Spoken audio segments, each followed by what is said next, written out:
I still can't believe how a simple neighborhood meeting turned my whole world upside down. Our HOA president, Lisa Hargrove, just snapped and demanded every family cough up $200,000 right then and there for some ridiculous community upgrade project, or else we'd lose our homes. My wife Sarah, who's usually the calm one, just looked her dead in the eye and said quietly, "No way, I'm not paying a dime." And Lisa lost it, screaming like a banshee and dialing 911, claiming we were a threat to everyone. I was sweating bullets, heart pounding, thinking we're about to get hauled off in cuffs. But when the cop showed up and Sarah handed him her ID, his face went ghost white, straightened up, saluted sharp as a knife, and everything flipped in an instant.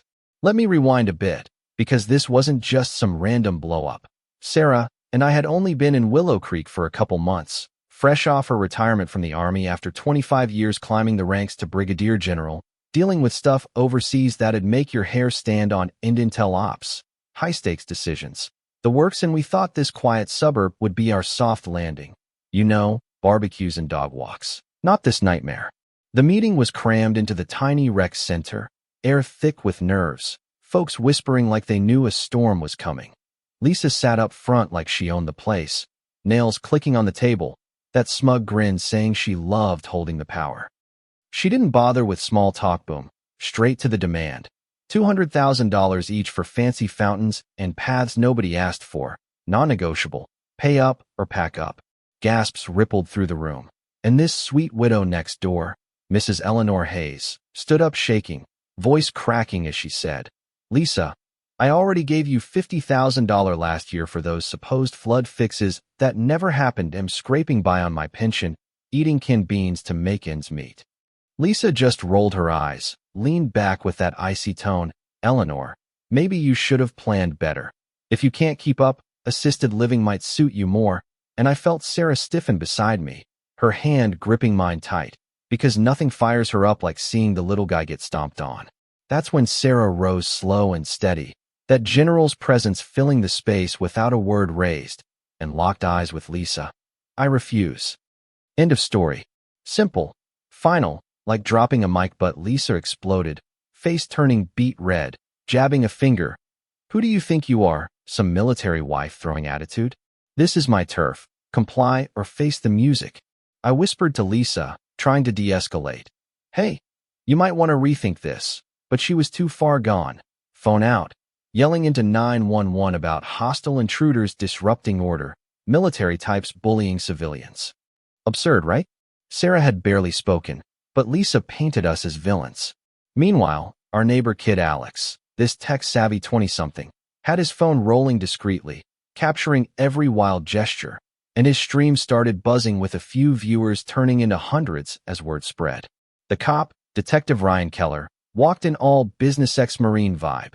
You could tell by the posture, and Lisa pounced, spinning her tale of threats and chaos. He nodded, asked for IDs, and when Sarah slid hers over, he froze, snapped to attention. "Ma'am, General, how can I serve?" The room went dead quiet, Lisa's jaw dropping like in a cartoon, stammering, But I know people, this can't."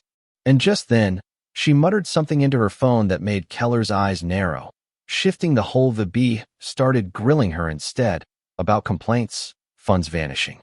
Sarah, cool as ever, pulled out her folder. Turns out she'd been quietly building a file since day one, spotting Lisa's shady notices, fake fines on military folks, patterns that screamed harassment. "Mrs. Hayes chimed in, stronger now. She told me my house would get condemned if I didn't pay up fast. Those contractors showed, pocketed the cash, and poof, gone." Keller scribbled furiously, and I could see it dawning. This wasn't petty squabbling. It was fraud, elder abuse maybe. But Lisa wasn't backing down. She doubled her fury, shrieking, "This is bias. I want your boss. The chief military can't push around real Americans." Sarah just explained the timeline calmly, showing proof of 6 families driven out in 2 years, all military, homes sold cheap to Lisa's shady ex's firm. And me? I dug online that night. Heart racing. Lisa had her own army past, kicked out dishonorably for skimming funds meant for troops, gear that could have saved lives in an ambush gone wrong because she blew it on luxuries. The betrayal hit me like a gut punch. Sarah's eyes went steel cold. She's not just mean, she's waging war on the system that booted her, using what she knows to break families like us. My phone rang, late school boss calling about complaints on my teaching, Lisa twisting my history lessons into anti-authority rants to hit my job, our weak spot. Things escalated fast. Lisa sweet-talked civvy families with fee breaks if they'd side against those entitled vets, splitting the neighborhood like a wedge. At the grocery, she cornered us by the veggies, loud as hell. Some folks need to learn rank means zilch here, government bullies facing real consequences. Sarah wheeled around, voice like thunder. You've messed with the wrong vet. I've faced down real monsters with more honor than you. Time you learn what happens when you prey on soldiers' kin. Shoppers froze. Then one old guy piped up, I saw that video of you bullying Eleanor, shame on you.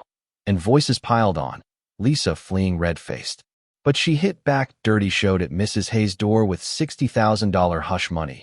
Then threats. Old ladies who talk too much end up regretting it. Sarah got the call, face flashing rage to resolve. Pack a bag. You're with us tomorrow. We end this. Sarah's contacts kicked in, her old intel network humming. She built this dossier shell companies, laundered cash from HOA pots, funding arms deals overseas, our fees propping up crooks. Alex's videos blew up, 10,000 views overnight, military spouses sharing horror stories, media vans rolling in. My school cleared me with apologies. Even a bump up. Turns out Lisa's smears were cover for her empire crumbling. Federal agents swarmed after tracing the money. Millions funneled to terror-linked ops. Lisa's broth-era senator steering contracts her way. Their call caught on tape. If they dig into those deals, we're done. You said you'd handle it quiet. Heart-stopping, her backyard bully was an international fixer. The climax hit at her emergency meeting to dissolve the HOA, shred evidence room packed, Alex streaming to 40,000. Sarah stood tall. Vote this through. You're letting a thief walk. Here's the proof. Flashing slides of fraud timelines, stolen millions. Feds burst in mid-rant, cuffing Lisa as she wailed. You idiots have no clue the people I run with don't forget slights like this. Jury took hours, guilty on all. Espionage too, selling our deployment intel to foreign buyers for revenge. 30 years locked up, assets seized. Mrs. Hayes got her cash back tripled, moved to a cozy spot. Sarah launched a vet shield group, now nationwide. Alex turned pro-journalist. Me, heading schools with anti-corruption lessons. Watching Lisa hauled off, screaming conspiracies, felt like closure, but her parting shot lingers. Wait till my contacts come knocking. You think justice wins. Makes you wonder, right? In a world where power hides in plain sight, did we really win, or just poke a bigger beast? Drop a comment. What would you do if your neighbor turned out to be the villain? Share your HOA nightmares or thoughts on fighting back. Like if this fired you up. Subscribe for more real-life twists that prove everyday folks can topple empires.